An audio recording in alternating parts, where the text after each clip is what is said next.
Welcome to Out with Dan, the podcast that spotlights and examines the voices of LGBTQ+ authors, characters, and our allies. Together, we lift our voices and we tell our stories. I'm Dan White. Join me as I chat with this week's author.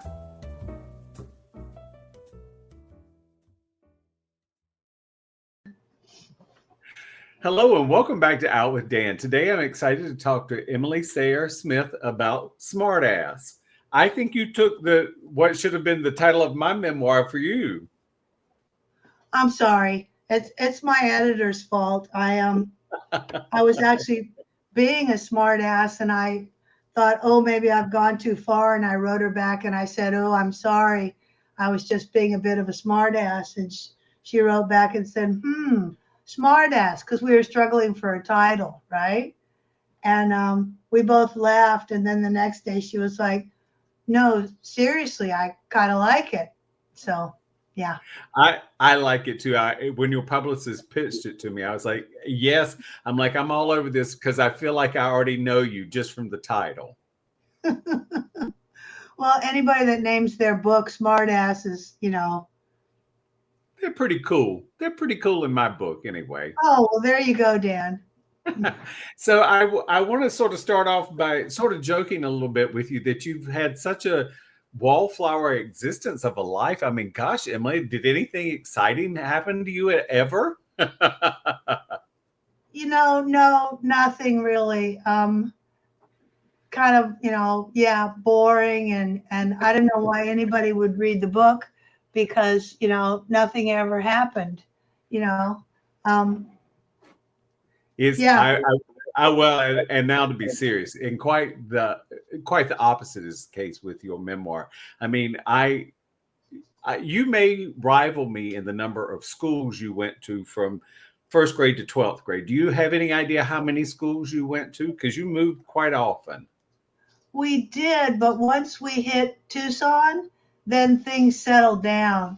So we moved a lot before until I was 9, and then that's when things settled down in the moving level. It didn't exactly settle down in the family life level, but oh, there's Bailey. You can see her. Oh, that's Bailey. She's cute. She is. That's how she ended up at my house. So give the audience a little bit of an overview of what family life was like growing up. Family life was idyllic until I was about 5 years old.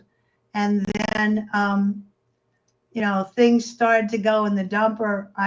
Looking back, some of that is probably because, my mother got chicken pox and almost died from it when my sister Charlotte and I were young. And they theorized that MS has a viral beginning. So the MS was probably starting there, and their marriage started to deteriorate, and my father's health started to deteriorate. My mother's, true to that generation, started to deteriorate because, she wanted to be an engineer and build bridges and do exciting things, and she was stuck at home being a housewife. So, and I think she took her frustration out on my father and the family, and anyhow, so I think mental health had a lot to do with all of that, and it was a scary place to navigate. You didn't ever really know what was happening. So do you think at the end of the day, Emily, that perhaps that gave you a greater drive in your life? I mean, you've done a lot of things. So do you, because I grew up in a house with a mother that was very narcissistic.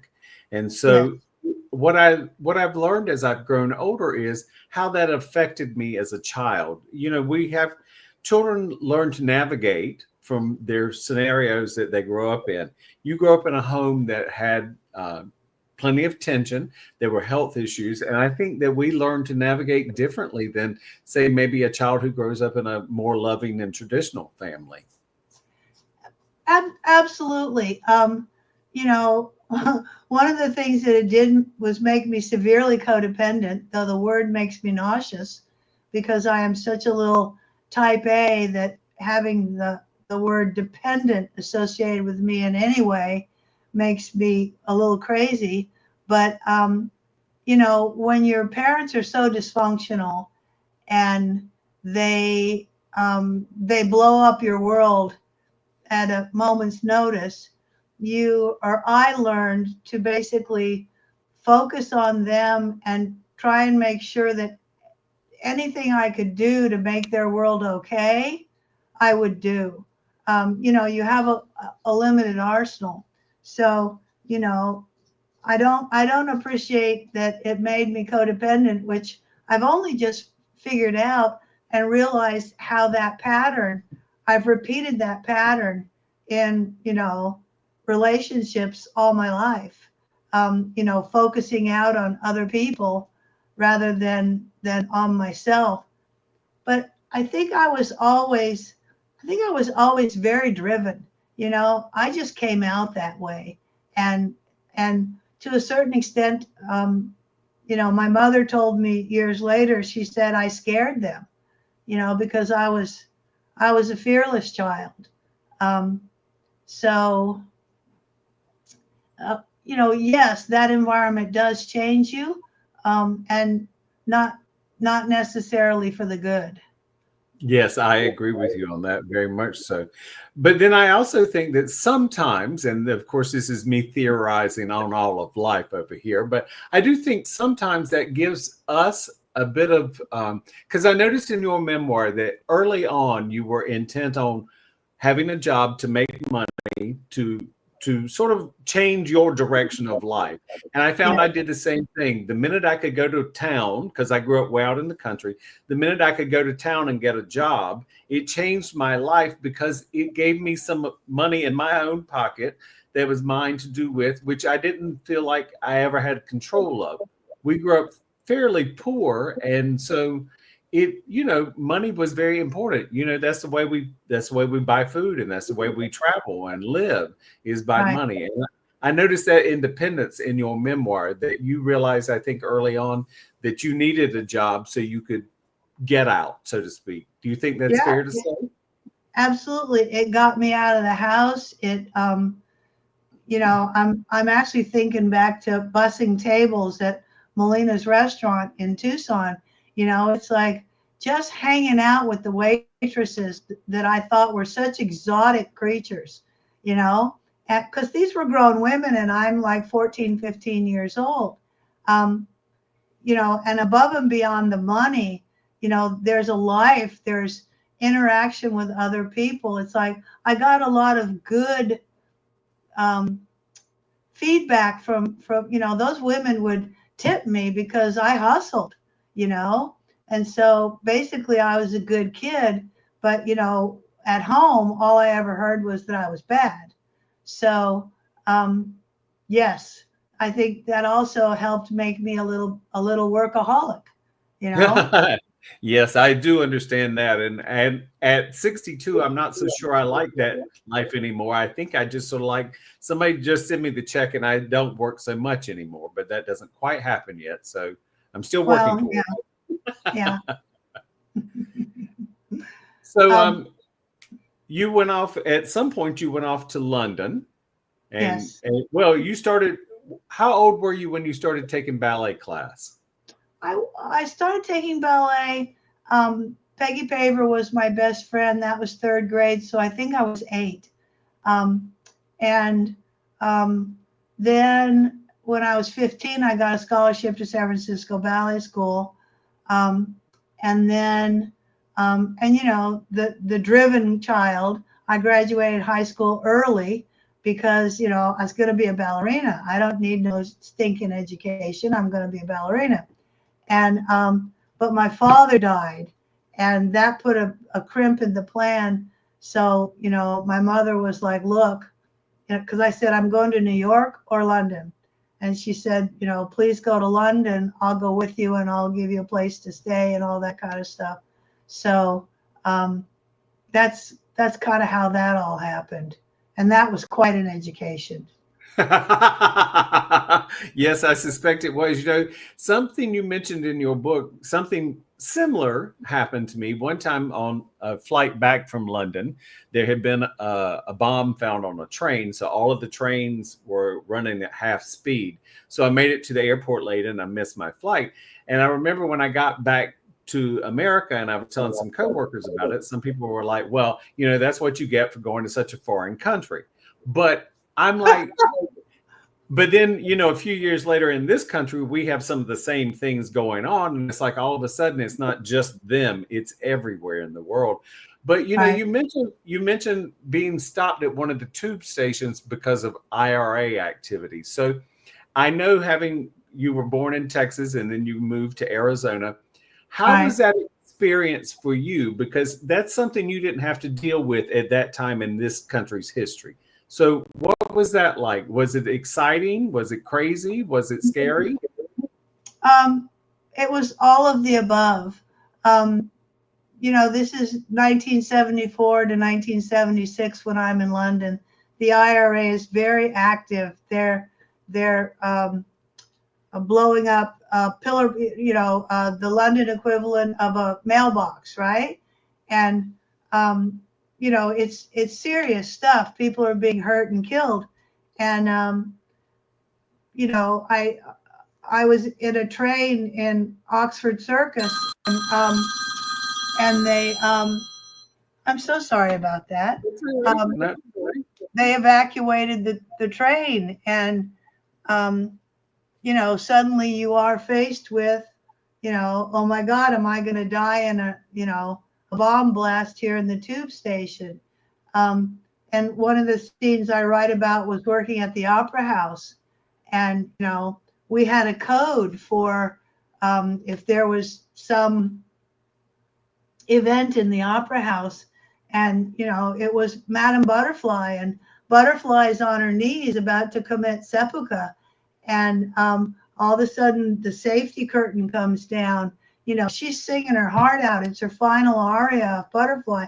And if you know this opera, it's like, how dare you bring down the curtain? It's like, fine, let the bomb go off, but my God, let Butterfly finish. Anyhow, so we have to evacuate the theater, and the Brits are very good about it, very orderly. We don't push, we don't rush, um, but at the same time I know that there's the potential of you know getting blown up, and shrapnel with coach bolts. So it was exciting, it was serious, it was scary, it was all of the above. But more than anything, I think, oh, here I go. Um, you know, Living in London was such an education. It's like you don't realize this country is so young, right? And then you Yeah. go to London, and it's old, and not to diminish it in any way, but things are just different because it's old, you know. Um, and the climate is different. It's like the British aren't cold; they're cold. They're trying to get from one warm place to another. You know, the Italians stop and talk on the street, but the Brits don't because it's cold. Get them Right. inside, warm them up, and they're just as effervescent as anybody else. So, you know, London was, and plus, even by 1976, they're still crawling out from the economics of the Second World War. So it was a huge education in customs, manners, history, you know, how much we have in this country just through the wealth of natural resources and space, land and space. So yes, it was, I wouldn't trade those years for anything. I don't blame you for that. I think that, and also seeing a different culture, seeing that, other people live other ways, they communicate other ways. I know in this country, quite a few of us are descendants from Brits. And there are things that lots of families talk about or lots of families don't talk about. And I think that, you see that we anticipate that people that live in other countries experience their life the same way we do. But that's not the case. They have a very different experience on what they call life. Right. Exactly. And I mean, just start with the basics of I got off the underground station straight from the from the airport and tried to buy a newspaper, and the nice Cockney gentleman who was selling newspapers spoke to me, and I didn't understand a word he said. I thought we spoke the same language, but Right. it's like, if you're offering me a cookie, why are you calling it a biscuit? Right. It's like, what? It was, it's like we do speak the same language, but I remember telling a girlfriend we were going out, and she said, "What are you going to wear?" And I said, "Oh, I'm going to wear pants." And there was this deadly silence on the phone, and then she like erupts in hysterical laughter, and she says, "Oh, you mean trousers? Trousers? Pants or underpants to the Brits?" Oh, And I did not know that. yeah, because I was saying I was going to wear underpants out to this party we were going to. So, you know, You might have been more popular. It's hard to know. a little cold, but popular Yes. could have been. So, how is the environment of being a ballerina and also being a rainbow ballerina? So, is sexual orientation something that is frowned upon, welcomed? It doesn't matter. What is that like in the ballerina world? Back then, um, it's like late 70s, early 80s when I'm trying to come out. And you have to realize the first difficulty was with me because, we didn't really have gay people back then. Lesbian was the worst thing you got called on the playground. Um, and the only reason that I even knew was because I kissed a woman and slept with her. And I was like, oh my God, but you can't be a ballerina and be gay. That's just, so I struggled with that um, mightily. I really did. Once I got to New York and I finally came out, um, well, to answer your question, I think it partly had to do with me destroying my career there at the end. And I think it also sort of exacerbated my um, use of drugs because, if I didn't have enough things to mess me up already, now let's add that, and I think I'll just get high. Yeah, I think, also when you grow up in a situation that is, as a child, it's not stable.